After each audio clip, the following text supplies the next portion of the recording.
두려워하여 이르되 이는 진실로 하나님의 아들이었도라 하더라. 아멘. 이번 주는 고난 주간으로 예수님의 고난과 죽으심, 돌아가심을 기억하며 우리가 보내는 주간이고, 다음 주일은 부활주일로 지키겠습니다. 여러분들이 잘 아시는 예수님에 대한 고난에 대한 영화가 유명한 게 하나 있죠. 패션 오브 크라이스트라고 나왔을 때 기독교인 뿐만 아니라 다른 사람들에게도 화제가 되었던 영화가 있습니다. 다들 한 번쯤은 보셨죠? 보셨나요? 아니면 너무 잔인하게 느껴져서 좀 보기 힘들으셨던 분도 있을 수 있습니다. 그 영화를 보면 예수님의 고난과 그리고 십자가 사건, 이런 것들을 굉장히 적나라하게 표현을 하고 있어요. 영화에서는. 그런 것들을 통해서 우리의 마음과 감정을 자극하죠. 영화가. 나 때문에 저렇게 고통을 당하시다니, 나 때문에 죽임을 당하시다니, 하나님이신 예수님께서 오히려 너무 노골적으로 그 장면을 표현해서 많은 비판과 비난이 있기도 했어요. 또 일각에서는 이 복음서에서는 그렇게 강조를 하지 않은 부분들을 가지고 너무 잔인한 것들만 표현을 해서 좀 인간적인 고통의 표현만을 강조하지 않았나, 이런 비판도 있기까지 했습니다. 그러면서 저는 이런 생각을 해봤어요. 만약에 예수님의 죽으심이, 나를 위하여 죽으심이 십자가를 통한, 이 십자가라는 그 당시에 잔인한 형벌을 통한 죽으심이 아니라, 예를 들어 요즘 시대에 나와셔서 총살을 당하셨다든지, 아니면 독살을 당하셨다든지, 교수형이라든지 어떤 인간적인 고난의 과정 없이 죽으셨다면 예수님의 희생의 의미는 지금과는 달랐을까요? 우리가 보통 예수님의 희생과 고난, 그 죽으심에 대해서 생각을 할 때 어떤 모습을 떠오릅니까? 필연적으로 예수님의 육체적이고 정신적인 고난을 같이 떠오르잖아요. 옷이 벗겨지시고, 침뱉음 당하시고, 제자로부터 배신당하시고, 채찍에 맞아서, 그 영화를 보면 아시겠지만 살점이 다 뜯겨지고, 너무 고통을 받으셔서 탈진하셔서 자기 십자가를 지고 가지도 못하는 정도로 힘이 빠지셨죠. 그리고 십자가에 손과 발이 박히시고, 못으로 너무 체력이 떨어져서 6시간 만에 돌아가셨어요. 그 참혹하고 비참한 광경을 우리는 떠오르게 됩니다. 그럼 만약에 그러지 않으셨다면, 고난의 과정 없이, 소위 말하는 이 고통이 없는 죽음을 맞이하셨다면 우리는 어떻게 받아들였을까요? 그리고 만약 그렇다면 이 예수님의 희생과 죽으심은, 그 의미는 퇴색하게 되는 걸까요? 저는 오늘 말씀을 통해서 이 예수님의 육체적인 고통에 한정된 것이 아닌 성경 전체적으로 봤을 때 예수님의 고난과 죽으심이 어떠한 의미가 있으며 그것을 우리가 어떻게 받아들여야 하는지를 이야기해 보려고 합니다. 이건 굉장히 중요한 내용이에요. 단순히 예수님이 정말 고통스럽게 돌아가셨구나, 이 역사적인 사실 뒤에 숨겨진 하나님의 계획과 의지를 아는 것이 매우 중요합니다. 어쩌면 우리가 알고 있는 이 예수님의 죽으심, 고통에 대한 이해를 전체적으로 바꿔놓을지도 몰라요. 사람의 시선으로만 보는 것이 아니라 이것을 계획하시고 실현시키신 하나님의 시선에서 이 예수님의 죽으심을 바라보자는 것입니다.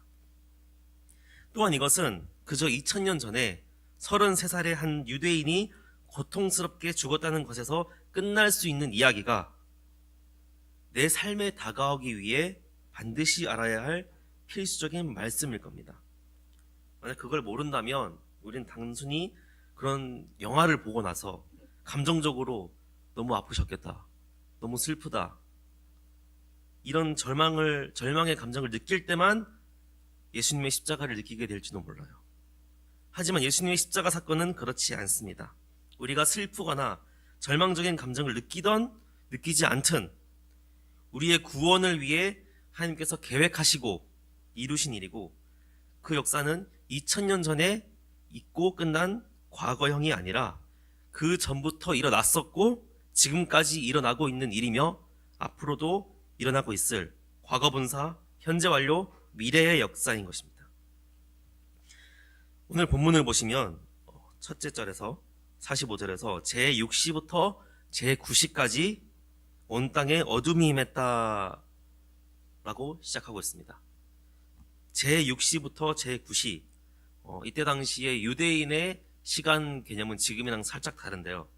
제6시는 오늘날의 정오를 말합니다. 정오, 낮 12시. 그리고 제9시는 오후 3시예요. 그러니까 뭐죠? 낮 12시부터 오후 3시까지 가장 태양이 밝고 날이 밝을 때 어둠이 임했다는 겁니다.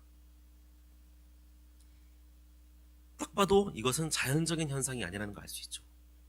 하나님의 초자연적인 역사라고 봐야 됩니다. 예수님께서 하나님의 백성의 구원을 위해서 예수님이 대신 받으신 하나님의 종말론적인 심판을 경험했음을 날씨를 통해 보여주는 것입니다. 사실 이러한 현상은 갑자기 나타나는 것이 아니라 예수님이 이미 예전에 한번 말씀하신 적이 있어요.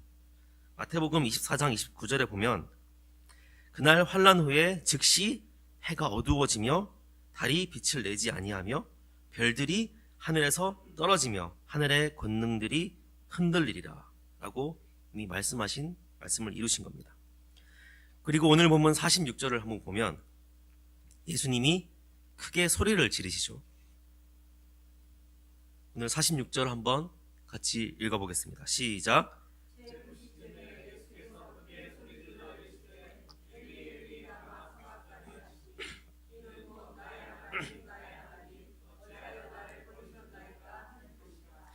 아멘.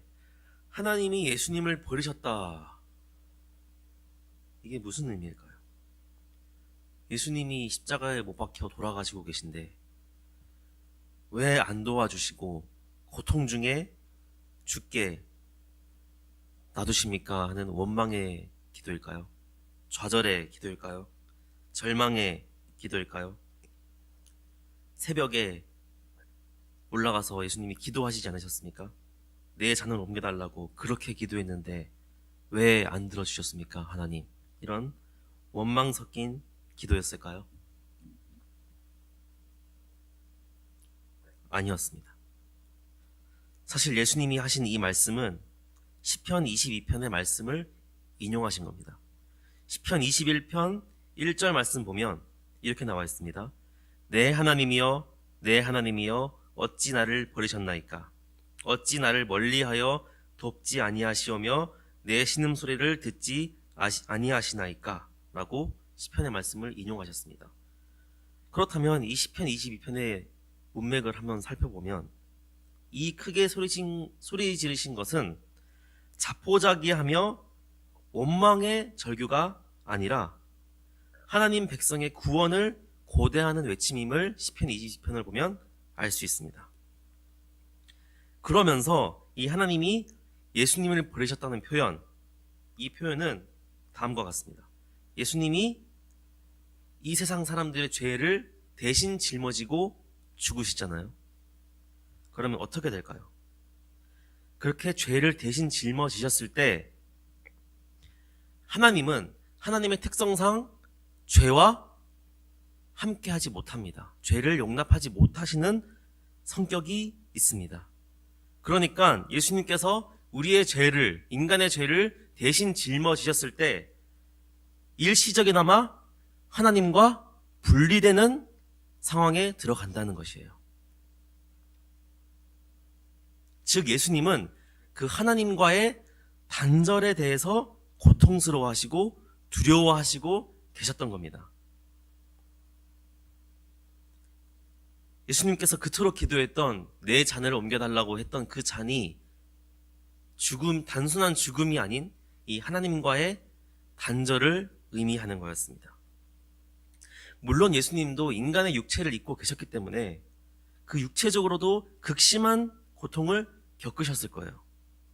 그러나 그 순간 예수님이 가장 두려웠던 것은 하나님과의 관계가, 영원토록 이어지던 하나님과의 관계가 죄를 짊어짐으로 인해서 단절된다는 사실이었습니다. 육체적인 죽음을 넘어서 하나님과의 관계가 단절된다는 영혼의 죽음을 겪으실 것을 두려워하셨던 거예요. 예수님이 이렇게 이중적인 죽음을 겪으셨기 때문에 이제 우리는 하나님과 영원한 분리를 겪지 않아도 되게 되는 것입니다. 50절에 보면 예수님께서 다시 크게 소리 지르시고 영원히 떠나시니라 이렇게 나오죠. 이 본문을 성경이 쓰여진 원어 헬라어로 한번 살펴보겠습니다. 이 떠나시다 라는 동사의 주체를 살펴보면 영혼이 아니고 주체가 예수님이에요. 떠나시다라는 주체가. 그리고 목적격이 영혼으로 헬라어에 나와 있습니다. 즉, 이 문장을 그대로 직역을 해보면 예수님이 그 영혼을 자기에게서부터 보냈다 이런 뜻이 됩니다. 한글 성경에는 마치 예수님에게서 영혼이 떠나간 것처럼 표현을 하고 있지만 원어를 살펴보면 오히려 예수님께서 자발적으로 죽음을 선택하셨다는 것을 알 수 있습니다. 즉 예수님은 인간들이 집어넣은 십자가형으로 말미암아 죽임을 당할 수밖에 없는 수동적인 입장이 아니라 오히려 능동적으로 자기의 영혼을 내어주고 계셨던 겁니다. 여기서 우리가 알 수 있는 것은 이 예수님의 죽으심이 불가항력적으로 역사적으로 어쩔 수 없이 일어나야 했던 일이 아니라 우리를 위해, 나를 위해 그러지 않으셨음에도 됨에도 불구하고 죽음을 선택하셔서 우리의 죄를 대속하셨다는 겁니다. 예수님의 십자가 사건은 비참하게 고난받으시고 십자가에 못 박혀서 돌아가셨다는 그 사실 때문에 대단한 것이 아니라 스스로 하나님이신 예수님께서 스스로 낮은 자, 인간이 되셔서 친히 죽음을 선택하심으로 인간의 죄를, 우리의 죄를, 나의 죄를 대속하셨기 때문에 이 십자가 사건이 위대한 것입니다. 예수님은 영원히 떠나시기 전 크게 소리를 지르셨죠. 요한복음 19장 30절에 보면 뭐라 하십니까? 예수님께서 다 이루었다. 즉 자신의 사역이자 하나님의 계획, 하나님의 백성, 즉 우리를 구원하시기 위해서 이 땅에서의 사역이 완성되었음을 외치시고 스스로 영원히 떠나가신 겁니다. 예수님이 죽으시고 그 장소에는 놀라운 사건들이 발생합니다. 마태복음에는, 우리가 오늘 읽은 마태복음에는 최소 4가지 사건이 기록이 되어 있어요. 그리고 그 각각의 사건들에는 중요한 의미가 담겨져 있습니다. 오늘 본문 51절부터 54절까지 다시 한번 읽어보도록 하겠습니다. 함께 읽겠습니다. 시작. 이에 성소휘장이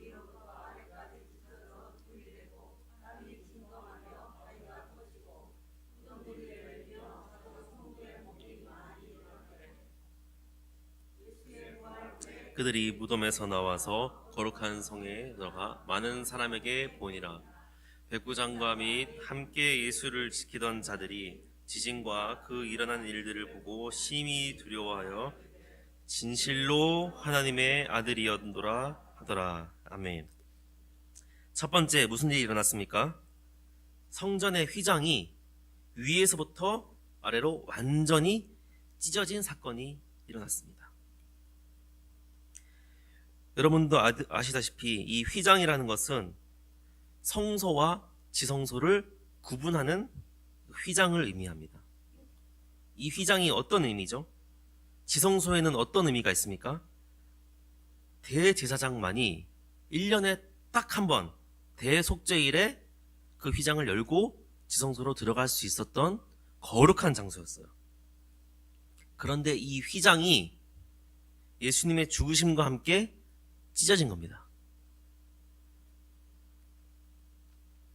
신학적으로 이 휘장이 갈라진 것은 그 당시 성전을 중심으로 활동하던 이 유대 종교 지도자들에 대한 하나님의 진노와 심판의 상징이라고 합니다.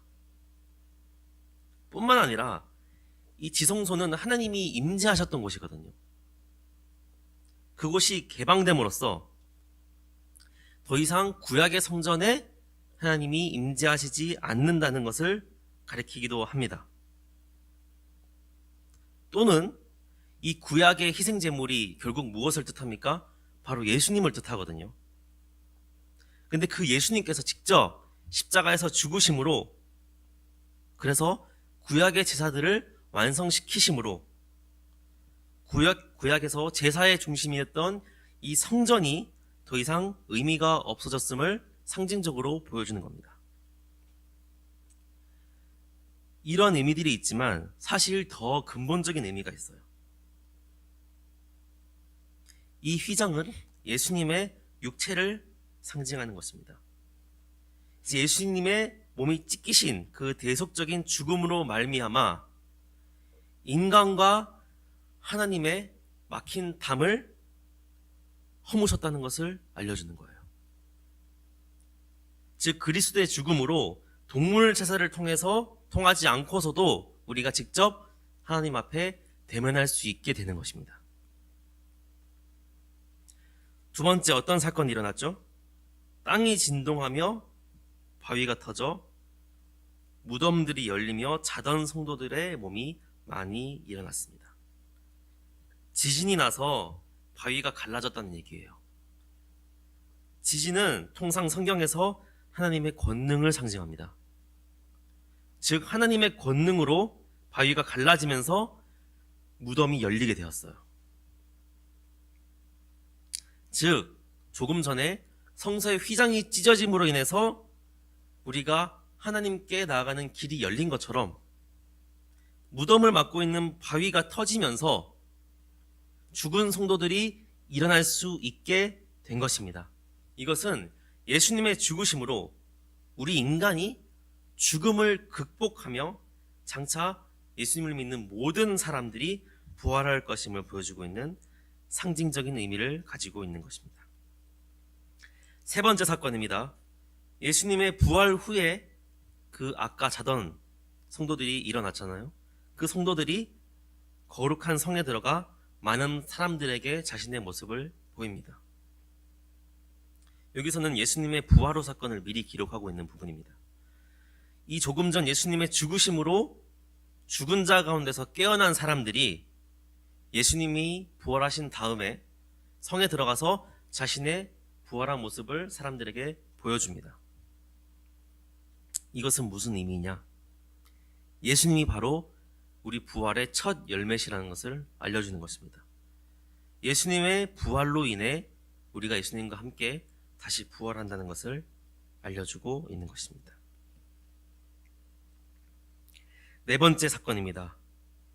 백부장과 함께 예수를 지키던 이방인들이 이 사건들을 보고 심히 두려워하여 뭐라고 고백합니까? 이는 진실로 하나님의 아들이다. 여기서 이 마태복음의 저자는 유대인들의 반응을 안 보여주고 이 이방인들의 반응에 집중하고 있습니다. 분명히 예수님의 죽으심과 함께 일어난 이 기적적인 현상들을 그 자리에 있던 유대인들도 봤을 거예요. 그들도 예수님이 진짜 하나님의 아들이시구나 라는 것을 느끼게 되었을 겁니다. 하지만 마태복음의 저자는 이 백부장과 이방인들의 반응에 집중합니다. 왜 그랬을까요?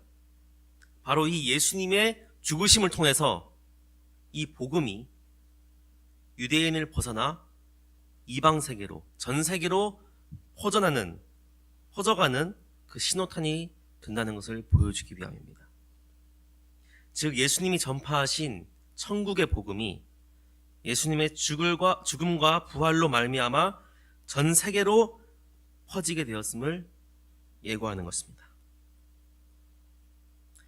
이처럼 최소 4가지 이상의 놀라운 사건들이 종합적으로 이야기하는 것은 무엇일까요?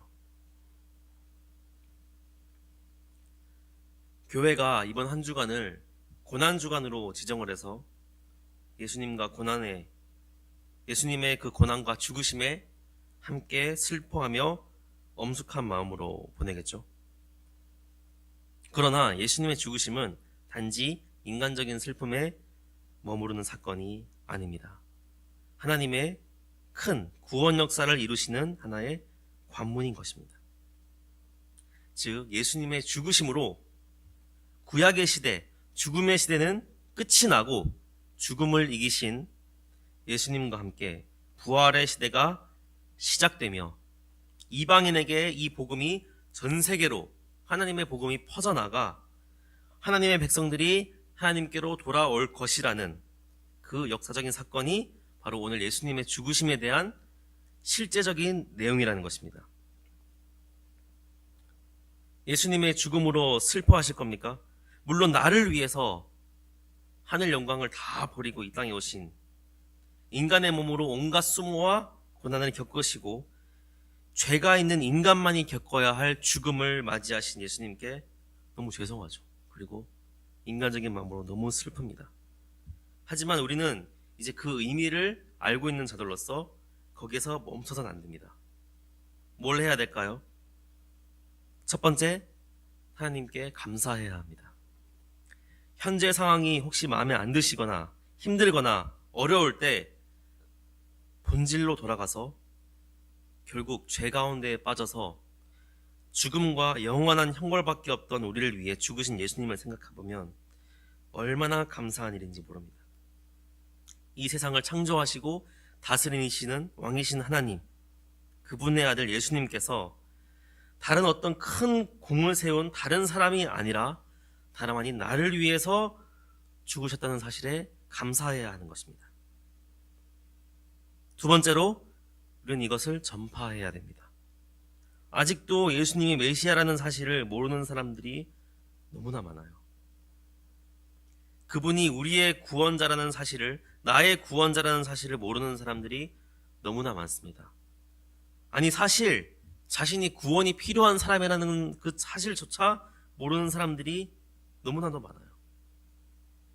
우리가 고난주간을 맞이해서 금식을 하거나 또는 디지털 금식이라고 해서 스마트폰이나 컴퓨터를 하지 않는 것도 있죠. 그것도 좋지만 더 나아가서 내 주변 사람에게, 내가 아끼는 사람에게 이 하나님의 말씀과 예수님의 죽으심과 교회에 대해서 한번 이야기해 보는 것은 어떠신가요? 마지막으로 우리는 부활을 기대하는 삶을 살아야 합니다. 오늘 우리가 고난주간을 맞이해서 예수님의 죽으심에 대해서 말씀을 나누지만 우리 모두가 이것이 끝이 아님을 알고 있잖아요. 예수님의 죽으심이 이대로 끝이 아닙니다. 사흘 만에, 3일 만에 다시 살아나신다는 것을 우리는 알고 있고 믿고 있습니다. 그리고 그 예수님의 부활과 함께 우리도 다시 살게 된다는 것을 우리는 알고 있습니다. 그렇다면 우리는 어떻게 살아야 될까요? 이제는 죄에서 죽고 예수님으로 다시 살게 된 하나님의 자녀로 살아야 합니다. 성령의 열매를 맺으며 살아야 합니다. 이 세상에서 하나님의 사랑을 베풀고 예수님의 향기를 내며 살아야 합니다.